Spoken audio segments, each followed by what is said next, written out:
Hello, and welcome to another edition of Ben Wolkoff Debriefs the Transition. Today's topic is sort of twofold. The first part is from a conversation that I had with John Youngquist yesterday.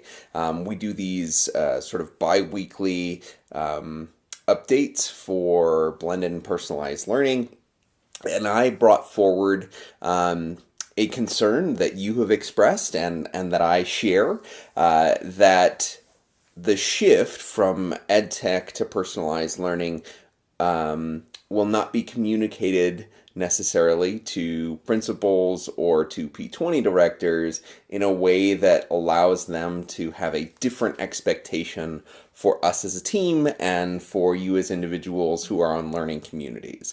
And so we talked that through, and he recognized that there was a need there, and we will be doing some communication both at the end of the year, June 1st event for leaders, as well as sending out some information prior. And so I'm really excited about that, and that there will be communication there. But it made me think about the way in which a personalized learning team responds versus an education technology team.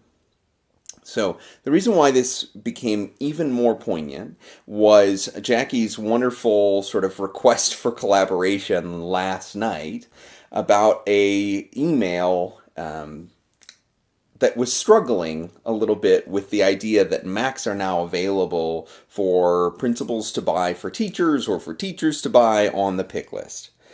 And that struggle felt very real. In reading it, there is a lot of concern. And I think actually Jan said it really well, that it's pretty clear that this particular staff member does not have experience with Macs, and so they feel maybe scary, or they are not something that that they're ready to go for. They're not ready to support them, whatever that might mean. And it made me think about how we respond to a message like that in a different way than we might as education technology. And so the reason why I'm thinking about that is, in terms of personalization, the case for using a Mac becomes less about, I think that this platform is better than this platform, and it's more about, what is the platform that best supports the teacher to do the job in the classroom of supporting further personalization, right? What is the best tool for the job?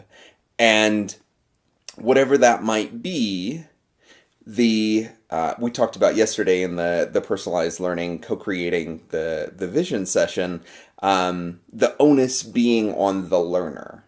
And so when there is a request for something new, something different, if you are worried about support, then it comes down to, can the learner who is advocating for the new tool support the use of that tool?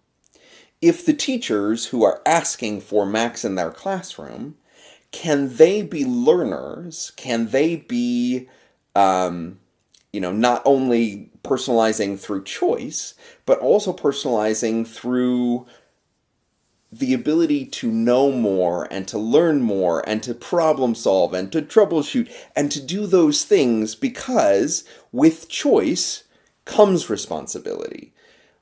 When you are making different choices, we have an opportunity to shift the conversation from about the device itself and like the structure of support from IT and the structure of support from us and the structure of support from the site tech, to thinking about, what is the structure of support for the self, for the individual teacher, and how is it that they can be the one who is both advocating for something different and advocating for their needs for learning about that new device, right? I heard in the question of saying, we can't use Macs with our Promethean boards, the idea that I don't want to learn how to make that work, or I don't know how to make that work and someone is going to have to teach me, versus, actually, we can make Promethean boards work with Macs, but you might have to learn something. And the teachers might have to learn something, and they might have to investigate, and they might have to figure out what it looks like.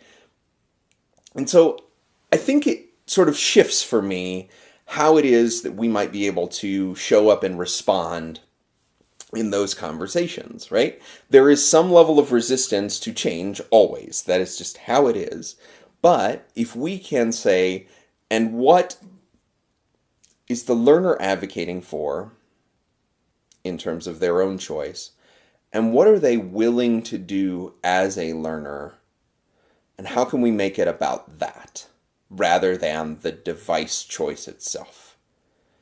And so while we might approach it in the exact same way as education technology versus personalized learning, it became fairly clear that John would like us, and I think I would like us, to get away from the idea of basing the support on the device versus basing the support on the learning and the way in which the learner owns the learning, whether that's the adult learner or the student learner.